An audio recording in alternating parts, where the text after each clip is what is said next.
태초에 길이 있었던 것은 아니죠. 바퀴가 발명되자 도로가 닦였고 그 길을 따라 문명이 꽃피었습니다.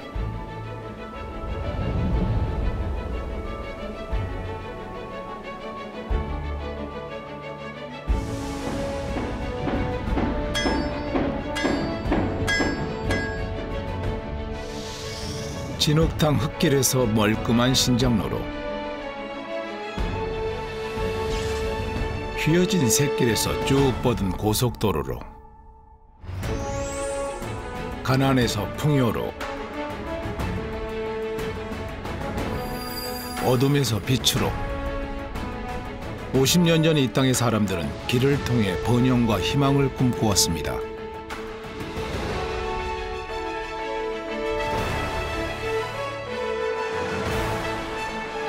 국토를 천천히 채우는 연장 고속도로 5,000km의 시대. 이제 이 길은 우리를 어디로 데려갈까요?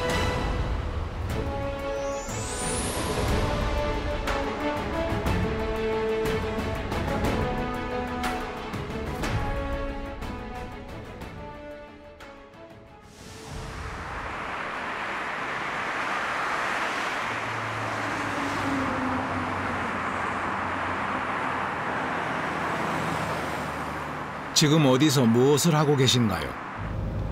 현대 도시인의 삶을 들여다보면 늘 어디론가 이동하고 있는 우리의 모습을 발견하게 됩니다.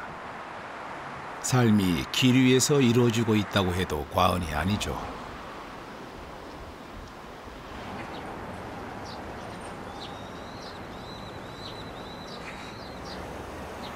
도로를 닦고 관리하는 일로 평생을 보낸 한국도로공사 김기일 부장이 서대문에 있는 한 전시관을 찾았습니다.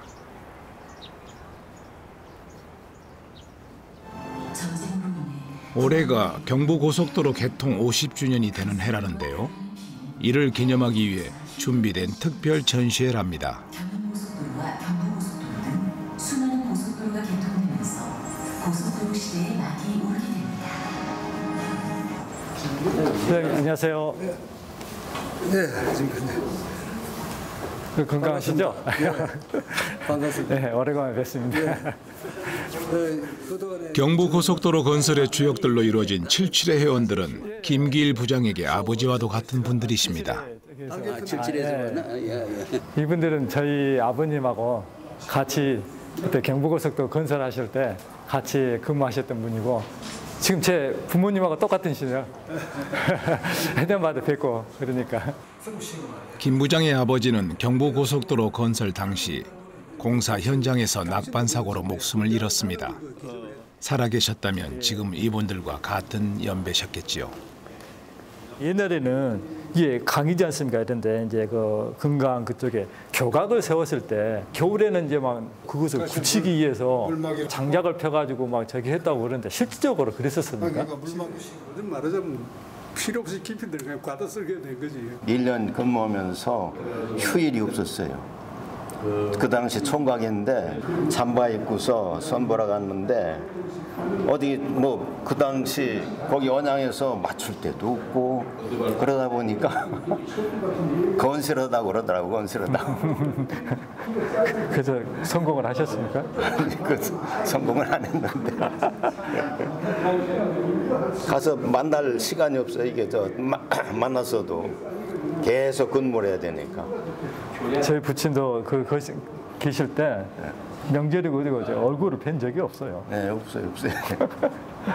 돌아가실 때까지 네. 잘 몰랐었으니까. 아이 참. 경부고속도로가 생기기 전까지 우리나라의 도로 사정은 형편없었습니다. 해방 후 전국의 도로는 대부분이 자갈길이었는데 그나마 있던 도로마저 한국 전쟁통에 대부분 파괴되었습니다.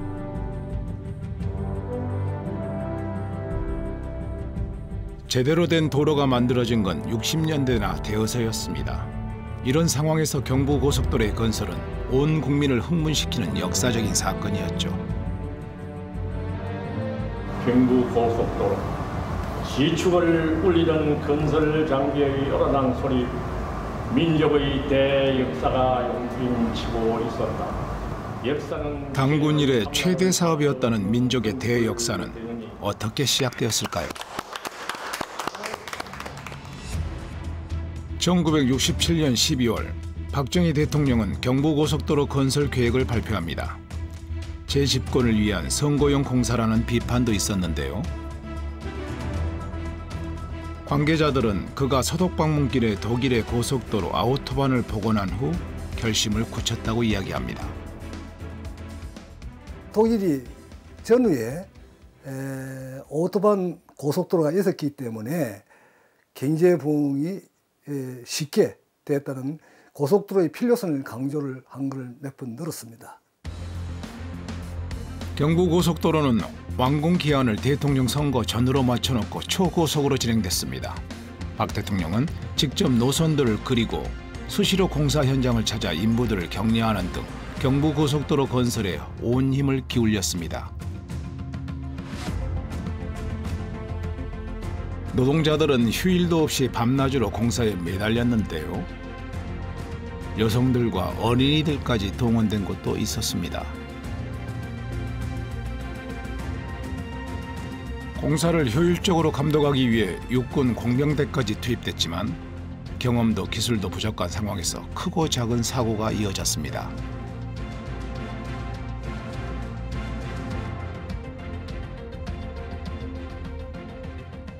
얼마 전 국가등록문화재로 지정된 대전 육교도 사연이 많은 곳입니다.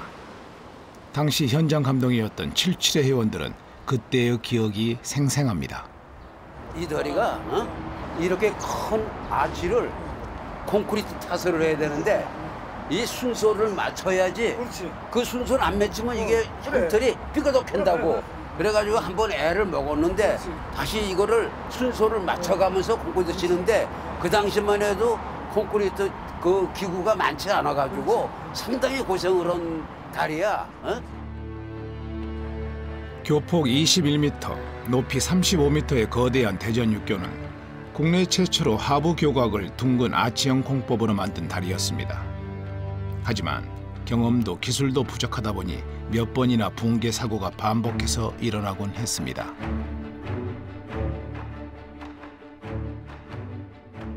돌이켜보면 공도 많고 가도 많았지만 고속도로는 대한민국 산업화의 대동력이 되었습니다. 어려움이 설하에 많았지만 그때 참여한 사람들과 국민들에게 잘 사는 나라를 만들어야 한다는 사명감과 공감대가 있었습니다.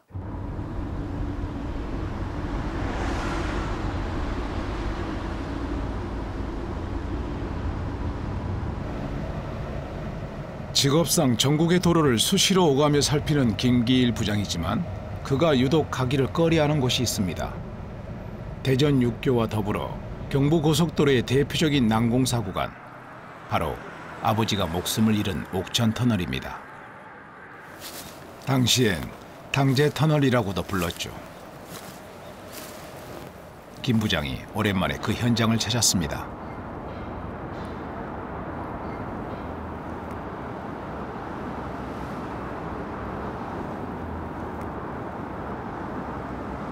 여기는 제 아버님이 살아생전에 계셨던 그때 마지막으로 공사를 했던 그 현장이에요. 저한테는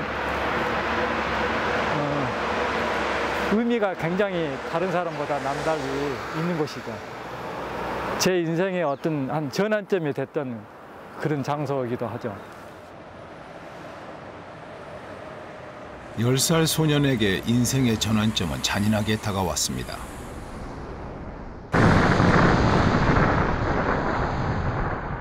(1970년 1월) 어느 날 당제터널 공사 현장 감독이었던 아버지는 숙소에서 잠시 쉬던 참이었습니다. 그때 터널 안반을 폭파하던 곳에서 돌이 날아와 아버지의 머리를 쳤습니다. 그날 이후 어머니는 혼자 몸으로 5남매를 키웠고 그는 아버지가 없는 아이로 자라야 했습니다.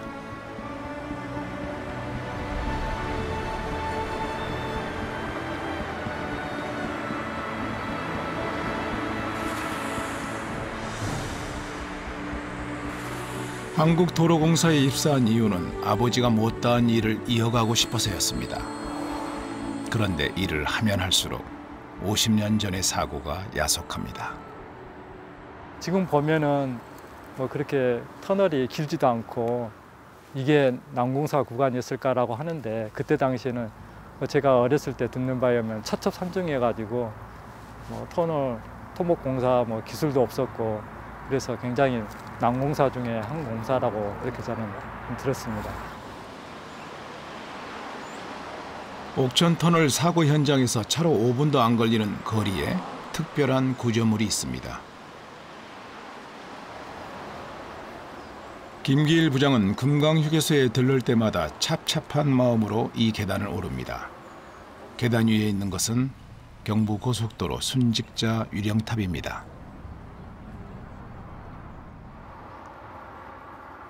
그의 아버지처럼 경부고속도로 건설 사고에서 목숨을 잃은 77명의 노동자들을 추모하는 유령탑이죠.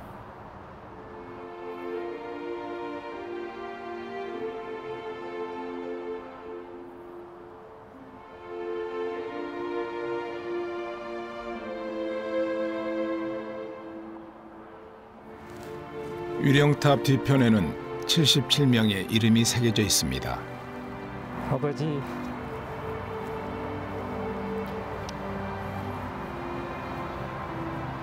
저 왔습니다.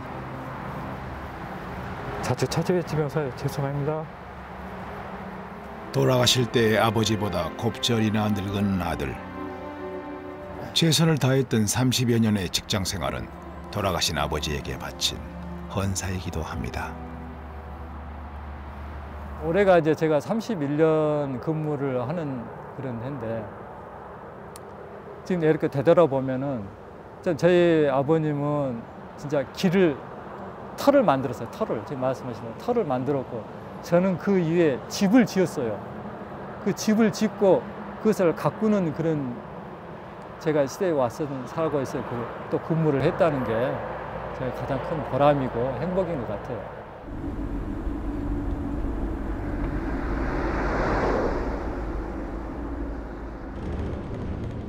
우리나라 최초의 고속도로라면 경인고속도로가 되겠지만, 국민들이 체감한 최초의 고속도로는 경부고속도로였습니다.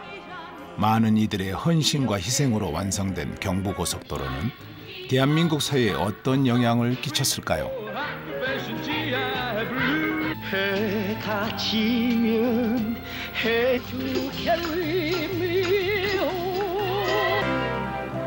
고속도로의 위험을 가장 먼저 체감한 사람들은 문화예술인들이었습니다. 제가 노래를 시작하고 나서 고속도로가 생겼어요. 그래가지고 그 혜택을 제일 많이 본 게 제가 아닌가 이런 생각을 하고, 극장 공연하고 서울에 돌아오면은 그 다음날 돌아와야 되는데 거기서 꼭들 잤었어요, 늘. 근데 저는 안 자고 그냥 차로 서울로 와서 톨게이트 앞에서 기다려. 통행금지가 있었거든요. 통행금지 끝나는 시간 기다렸다가 집으로 들어가죠. 그럼 꼭두 새벽에 들어가니까 전 사실 외박이 아니라 외출을 하고 들어온다고 우리 집에서. 그런데 그것이 다 그렇게 그 생활 범위가 넓어진 것은, 활동을 그렇게 넓게 할 수 있었던 것은 고속도로 덕분인 것 같아요. 내 곁에 있어줘, 내 곁에 고속도로는 스타들을 더욱 빛나게 하는 선물이었습니다. TV 녹화하잖아요. 녹화하고는 그냥 극장쇼를 해야 되니까 대구까지 날아갔던 기억도 있어요. 거의. 왜냐면 요거 시절이 이제 한참 막 핫하게 뜰 때니까, 쇼 프로그램에 제가 제일 머리 위로 이제 뭐 있으니까 맨 마지막에는 꼭 휘날을 해줘야 돼요.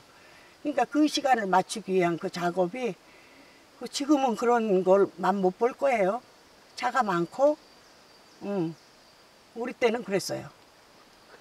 날아다녔어요. 일반인들의 생활에도 큰 변화가 생겼습니다. 고속도로는 80년대 이후 마이카 시대와 맞물리면서 여행과 레저 문화를 확산시키는 배경이 됐습니다.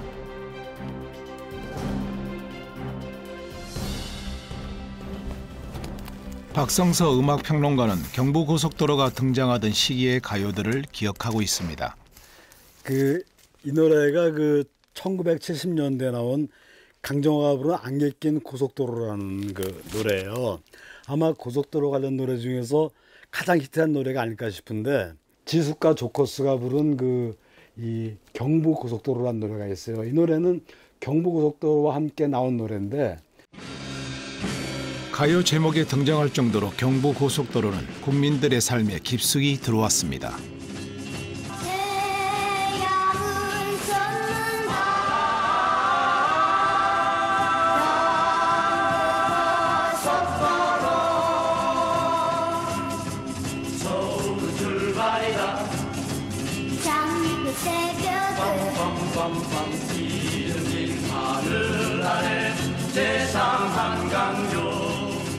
경부고속도로 노선을 따라 이어지는 노랫말에는 당시 사회의 활기찬 분위기가 담겨져 있습니다.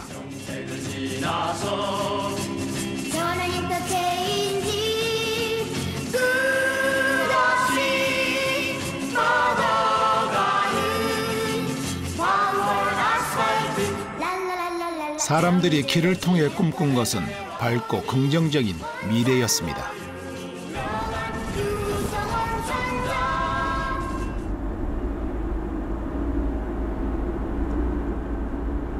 경부고속도로는 국가 경제사회의 근간에도 큰 영향을 미쳤습니다. 당시 경제개발 5개년 계획에 따라 중화공업단지와 제조공업단지들이 대거 지어졌는데 그 대부분이 경부고속도로 노선을 따라 들어섰습니다. 고속도로 인근 도시들로 엄청난 인구와 돈이 몰렸습니다.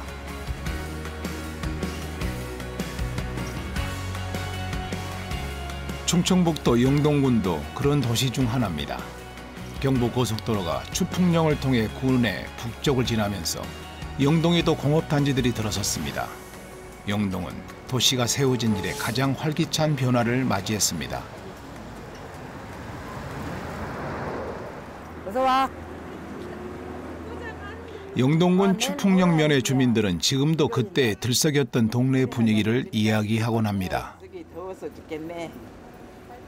공사한다고도 이 집이 그 공사 손님들 다 받았어. 김천에서도 우리 그 고속도로 밥 다 해주고 고속도로 뭐 그래. 국도 밥 다 해줬어. 장사가 잘 되니까 막 밥도 못 먹고 옛날에 제대로 밥도 못 먹고 바빠갖고. 담배도 이게 한 100년 가까이 돼가요 우리 집에 여기 파는 지가. 할아버지가 나기 전에부터 담배 장사를 우리 시아버지가 했다는데 그래 그 양반이 지금 80이 넘었으니까 오래됐잖아요. 근데 그때는 담배를요 무진장이 팔았어요. 옛날에 파랑새 같은 거 이런 거. 애들을 사람매를 다 대학교 시키고 공부시키고 이래 살아나갔지. 지금 돈이 많이 벌었으니까 막 하숙도 대학교까지 하숙시키고 초등학교 때부터 청주로 보내갖고.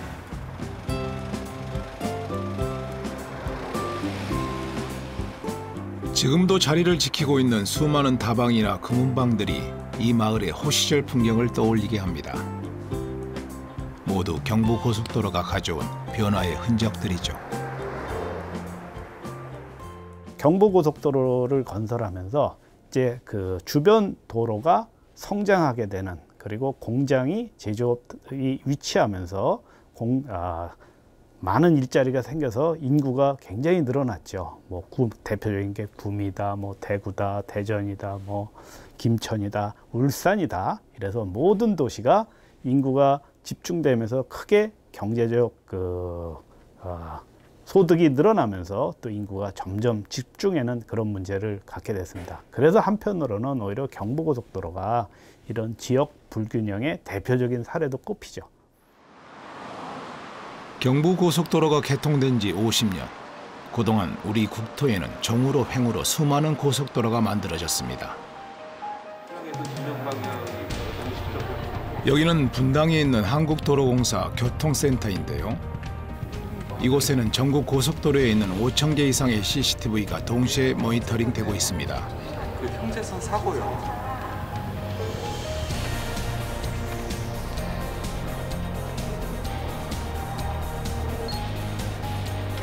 이 거대한 모니터 화면 앞에 서면 대한민국 고속도로의 복잡한 뼈대가 선명하게 드러납니다. 1970년 경부고속도로를 시작으로 영동고속도로, 광주, 대구 간 고속도로, 중부고속도로 등이 속속 건설됐습니다. 2000년대 들어서도 많은 고속도로가 만들어졌는데 2001년엔 서해안 고속도로가, 2017년에는 서울 양양 고속도로가 완공 개통됐습니다. 고속도로의 연장과 품질은 한 나라의 경제, 문화적 수준을 가늠하는 척도가 되기도 합니다. 우리나라는 2020년 현재 총 연장 4,767km로 5,000km를 곧 눈앞에 두고 있으며 이는 세계 9위의 고속도로 강국입니다. 그 사이 고속도로의 양적 팽창뿐 아니라 이용자들의 안전과 편의를 위한 서비스도 크게 발전했습니다. 한 대는 이쪽에 렌트카인데 여기는 김기일 부장이 일하는 한국도로공사 시흥지사 상황실인데요. CCTV 모니터에 이상 상황이 발견됐습니다. 모니터링 하고 있고. 고장차야 사고차야 아니면 우측으로 고속도로 갓길에 차량 2대가 서 있는데요. 아무래도 접촉 사고가 일어난 것 같습니다.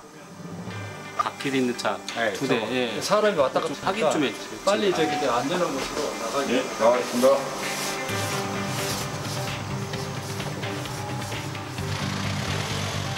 김기일 부장의 지시로 순찰대가 즉시 현장에 파견됩니다.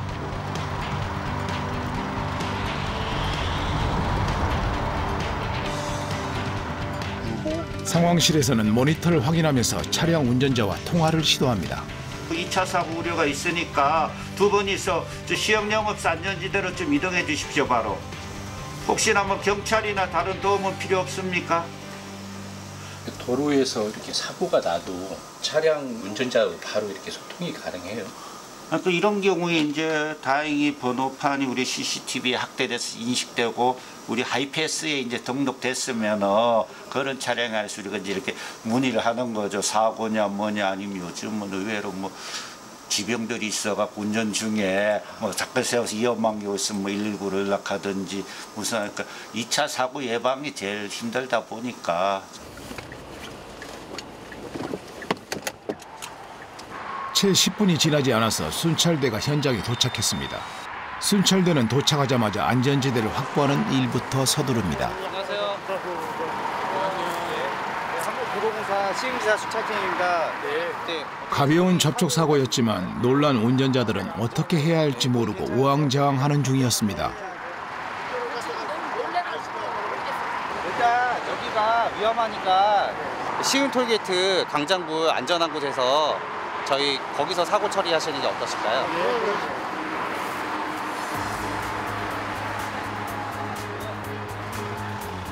네. 2차 사고의 위험이 없는 안전한 장소에서 남은 처리를 하면 되겠지요. 경부고속도로 개통 50주년. 그 당시에는 상상할 수 없었던 서비스와 관리가 지금의 고속도로에선 가능합니다.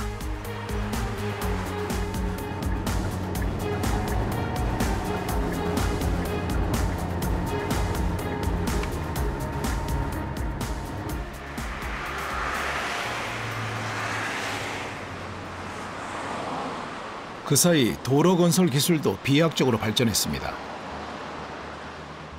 2000년 경기도 평택과 충남 당진을 잇는 7.3km의 서해대교가 완공되면서 우리나라 장대 교량의 새 역사가 시작됐습니다. 고속도로는 대부분 지상에 건설되지만 때로는 땅속이나 강, 바다 위도 지나야 합니다. 물론 하천 교각과 터널을 지을 땐 훨씬 어려운 고난도의 기술이 필요하죠.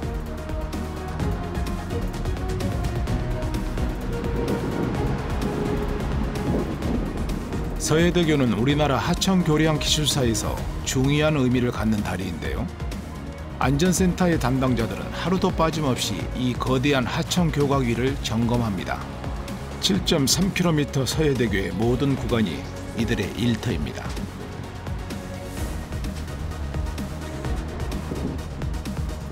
다양한 공법으로 지어진 서해대교는 관리 면에서도 여러 가지 전문적인 기술이 필요합니다.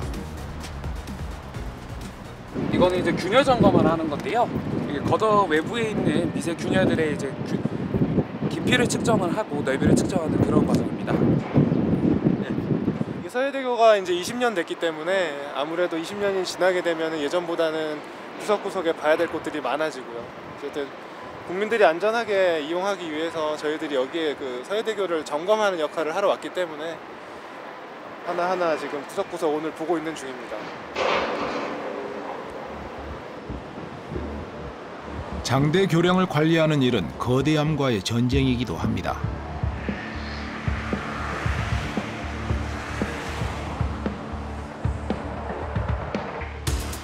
서해대교의 상징인 주탑의 높이는 무려 182m. 주탑에서 이어진 수많은 강철 케이블이 상판과 연결되어 있습니다. 이 케이블들의 상태를 일일이 확인하는 건 로봇이죠. 몇 년 전 케이블의 번개가 떨어지면서 큰 사고가 난 후로 보다 철저한 관리를 위해 로봇이 도입됐습니다. 케이블 점검 로봇은 케이블에 달려있는 카메라를 통해 케이블의 외관을 조사하고 그리고 로봇에 달려있는 가속도계를 이용해 케이블의 장력까지를 측정하게 됩니다. 그래서 저희는 케이블 점검 로봇에서 주는 데이터를 받아서 케이블 전체에 문제가 있는지 여부를 종합적으로 판단할 수 있게 됩니다. 이렇게 복잡한 관리가 필요한 이유는 서해대교가 3가지 다른 구간으로 구성되었기 때문입니다. 사장교 부분은 국내 최대 규모의 가물막이 공법을 도입해 만들었습니다. 바닷속에 축구장 3개 크기의 인공섬을 만들어 기초를 세우고 그 위로 주탑을 올렸습니다. 장경강 콘크리트 상자형교 구간은 다리를 세운 후 이동식 커프집으로 상판을 제작했고, 연속 콘크리트 상자형교 구간은 육상에서 미리 만들어 놓은 상판을 차례로 얹어서 연결했습니다. 서해대교는 이렇게 복잡하고 다양한 공법과 기술력을 통해 완성되었습니다.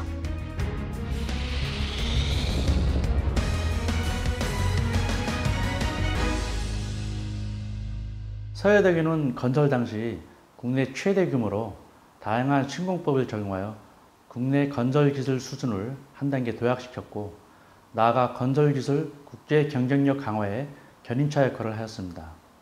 또한 서해대교는 국내 최초의 대형 해상 교량으로서 이후에 영종대교와 광안대교, 인천대교 등에 이르는 우리나라 대형 해상 교량 건설의 발판이 되었습니다. 지금 우리의 장대 교량 제작 기술은 유럽과 동남아 등 해외 현장으로 수출되고 있습니다. 규모와 시공 기술, 그리고 아름다운 외관까지 우리 고속도로의 발전은 계속 직진 중입니다.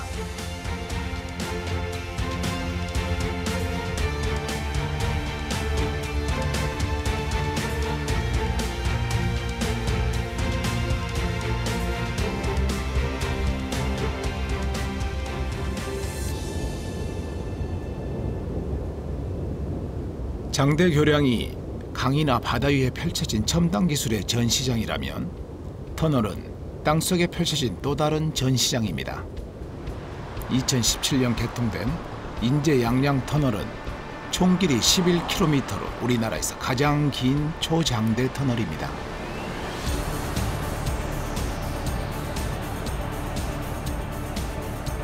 이 터널은 운전자들이 과속을 하거나 졸지 않도록 S자 곡선으로 길을 놓았고, 곡선 구간엔 다양한 LED 조명과 신나는 음악이 나오게 만들었습니다.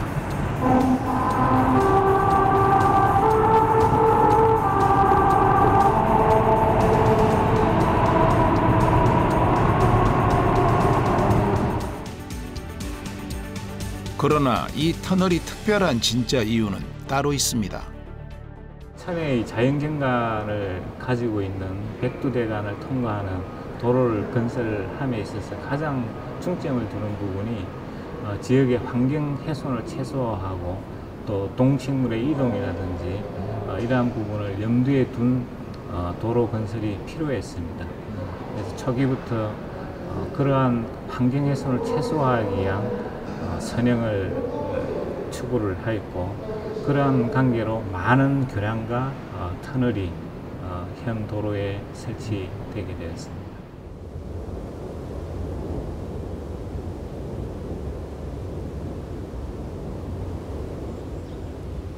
빨리 달릴 수 있게 만든 도로. 고속도로가 추구하는 기본적인 가치는 효율성입니다.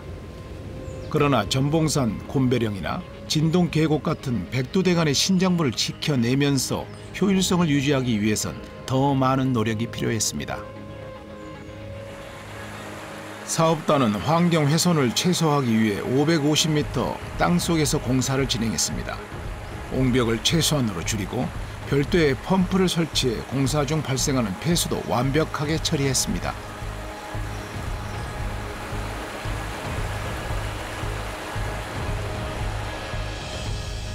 덕분에 인제 양양터널은 2018년 국제도로연맹으로부터 환경관리 부문상을 수상하기도 했습니다.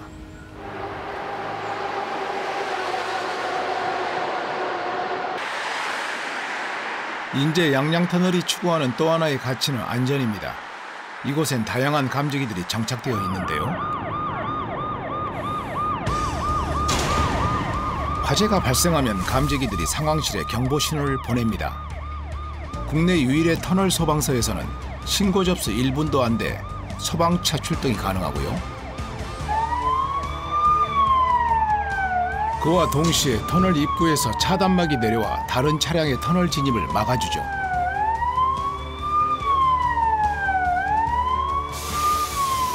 한편 터널 내 화재 현장에선 엄청난 화재 진압용 물이 사고 차량에 뿌려집니다.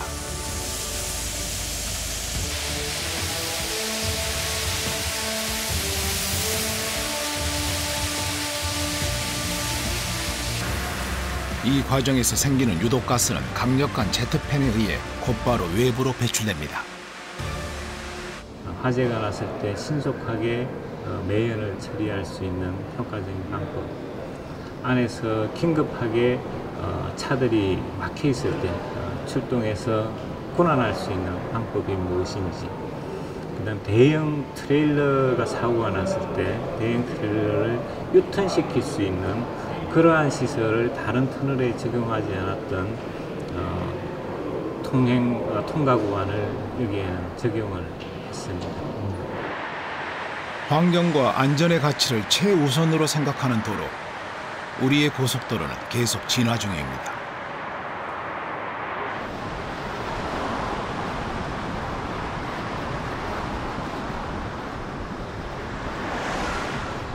고속도로는 빨리 달리기 위해 만들어진 길입니다. 하지만 달리는 것 못지않게 중요한 게 쉬는 것이죠.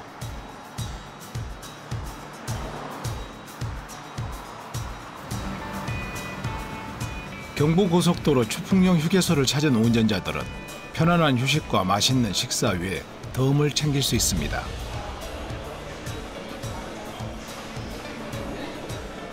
(50년을) 거슬러 올라가는 시간 여행입니다.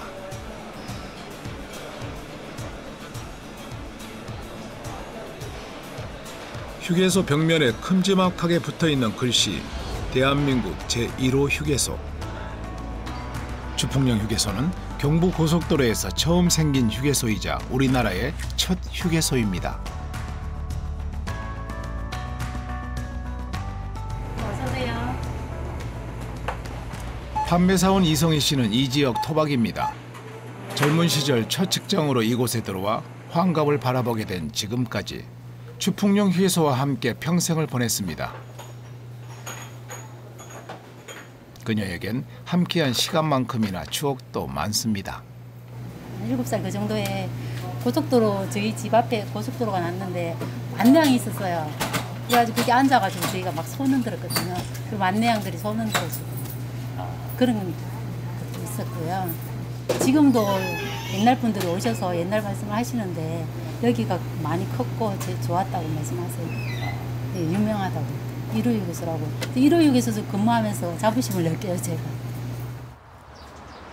50년 전 추풍령의 첫 휴게소가 들어선 이유는 간단했습니다.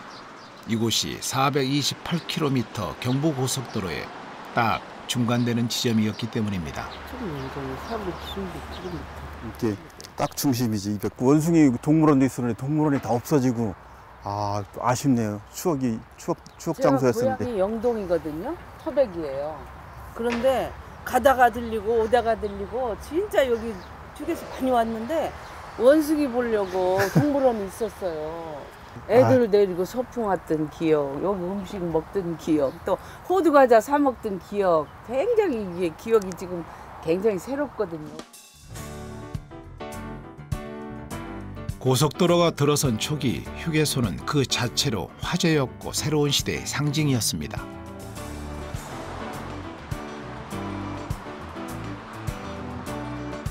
반세기가 흐르는 동안 우리 휴게소의 모습은 어떻게 변했을까요? 여기는 영동고속도로 이천 부근의 덕평 자연휴게소입니다. 덕평 자연휴게소는 이름에서 알 수 있듯이 친환경 생태공원 휴게소입니다. 휴양림 같은 생태공원이 조성되어 있어 일부러 찾아오는 사람들이 많습니다.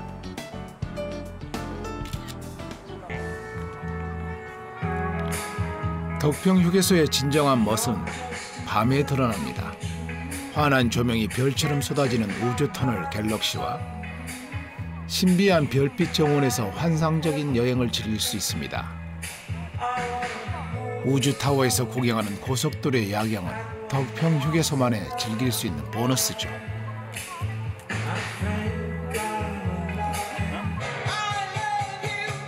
아이 등살에 밤나들이를 나온 엄마는 아이보다 더 신났습니다. 한 번씩 와보자 하는데 오늘 한번 와봤어요. 와보시니까 어떠세요? 되게 진짜 우주에 온 것 같은 느낌? 네. 별빛 정원이라서 왔는데 진짜 별빛이 내리는 것 같아서 너무 좋았어요.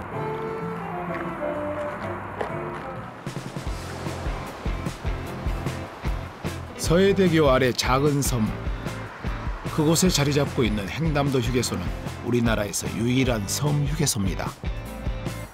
섬에 지어진 만큼 360도로 펼쳐진 서해의 풍광이 휴게소의 자랑입니다. 서울에서 목포까지 긴 여행을 하는 이용객들에겐 지친 몸을 잠시 쉬어갈 수 있는 고마운 장소입니다. 시댁과 친정이 이쪽을 항상 지나는 길이라 항상 들리는, 내려갈 때나 올라올 때 들리는 우리한테는 가장 친숙한 휴게소라 할 수 있어요. 또 여기가 우리나라 휴게소에 유일하게 섬이잖아요. 횡당도 맞죠? 횡당도 네. 섬이라서 긴 치열하게 또 서해대교가 엄청 막히잖아요. 이렇게 올라가고 내려가는 길이 막혀서 치열한 여행길에 섬에 들어온다는 어떤 그것 때문에 굉장히 설레는 마음으로 여기 와서 또 휴가 같은 기분도 많이 들고 그런 것 같아요. 여기 오시면. 쉬는 공간에서 복합 문화 공간으로 21세기의 휴게소 역시 열심히 진화 중입니다.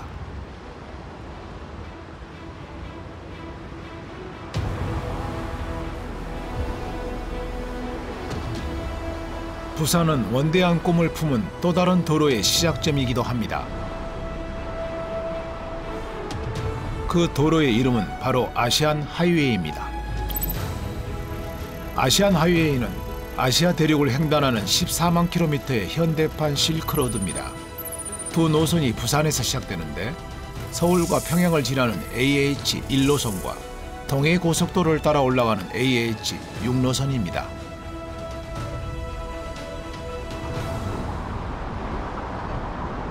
아시아 각국이 아시안 하이웨이를 추진하는 이유는 명확합니다. 도로 자체보다도 도로 인프라를 활용해 기대되는 경제 발전이 목적이라고 할 수 있겠죠. 그러나 우리에겐 경제적 이익보다 더 중요한 이유가 있습니다.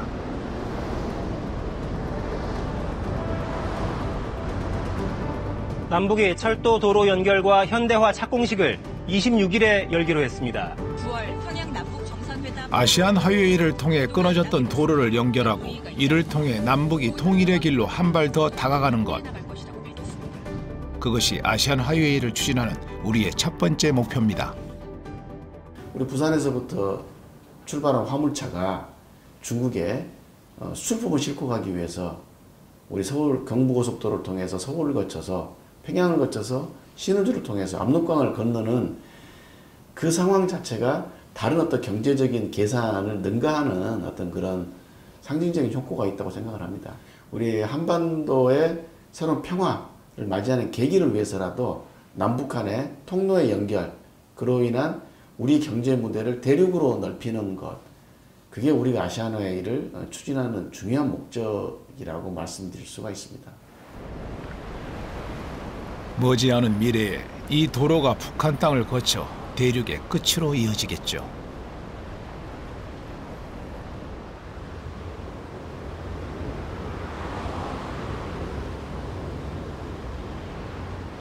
지난 5월 세종시 규제자유특구 자율주행 시범공원에 아주 특별한 자동차 한 대가 모습을 드러냈습니다.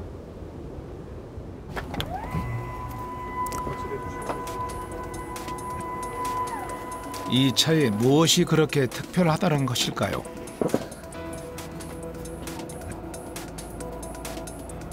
혹시 눈치채셨습니까? 이 차는 운전자가 없는 자율주행 버스입니다. 자율주행이란 사람이 아닌 차가 스스로 운행을 한다는 말이죠. 사람이 지나가니 속력을 줄이고 정차를 합니다. 운전자는 없지만 전방에 사람이나 장애물이 있으면 알아서 정차하는 똑똑한 차입니다.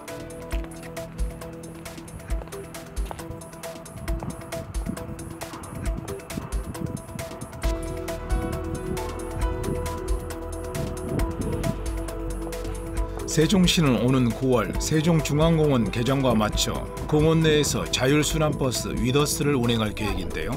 오늘은 그 시범 운행이 진행되고 있는 것입니다. 네, 이거는 저희가 시범 운행에 참가한 탑승객들의 반응도 좋습니다. 이 운전석에 지금 누군가 있을 거라고 생각을 하는데 없는 상태에서 가는 거잖아요. 네. 그거를 직접 체험했다는 게 굉장히 뿌듯하고 기분이 좋은 것 같아요. 되게 신기하고 차량 내부 구조가 되게 좀 단순하게 돼 있잖아요. 네. 좀 더 쾌적하고 그런 것 같아요.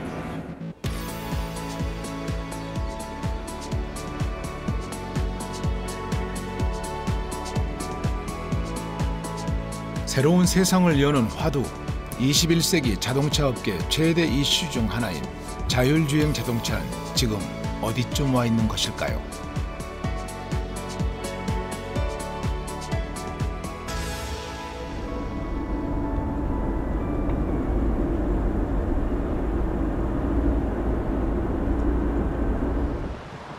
경기도 덕평에도 자율자동차 시범 운행 구간이 있습니다.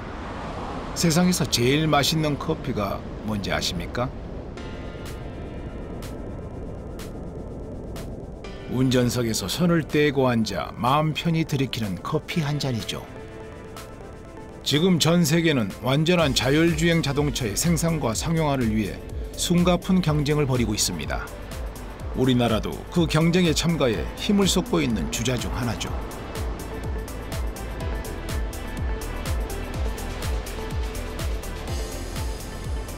조 규모의 투자에 나서 미래차 생태계를 구축합니다. 우리의 목표는 2030년까지 미래차 경쟁력 1등 국가가 되는 것입니다. 지난해 문재인 대통령은 야심찬 미래차 전략을 발표했습니다.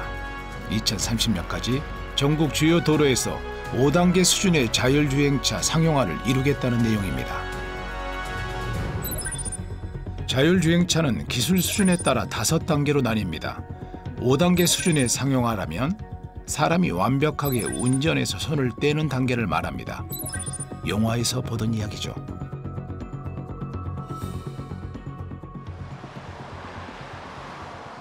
그런데 완벽한 자율주행을 위해서는 선결되어야 할 조건들이 있습니다. 바로 5G와 같은 차세대 통신망, 그리고 사람과 차와 도로가 서로 협력하는 지능형 교통체계가 완비된 스마트 도로입니다. 스마트 도로의 개념을 살펴볼까요?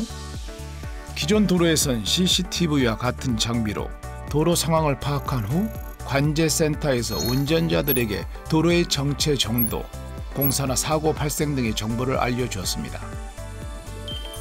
그러나 스마트 도로는 각종 검지기가 얻은 정보를 기지국이 바로 차량에 전송합니다. 그래서 실시간 교통 상황이나 사고 위험 정보 등을 차량 내에서 바로 확인할 수 있습니다. 사람과 차와 도로 간 정보의 공유가 무한대로 넓어지는 것이죠.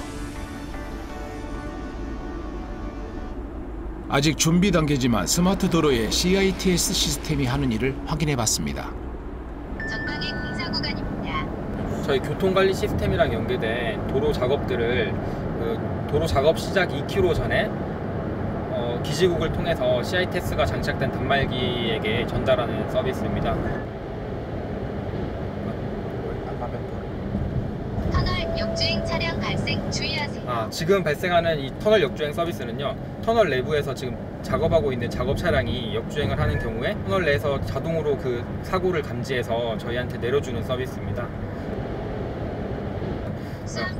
실제 차로 운영 정보 서비스인데요. 아까 보신 것처럼 1차로, 2차로, 3차로는 통행이 가능하고 4차로는 현재 공사 작업 중 때문에 통행이 불가한데 그걸 실시간으로 연계받아서 표출해주는 서비스입니다.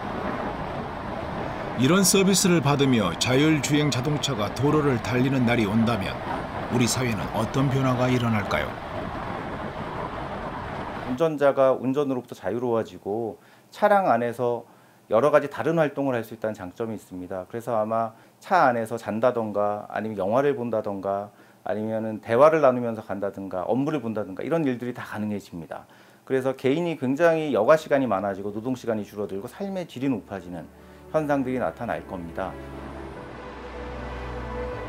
경부고속도로가 등장했던 반세기 전처럼 지금의 우리도 새로운 도로를 통해 미래의 희망을 꿈꾸고 있습니다.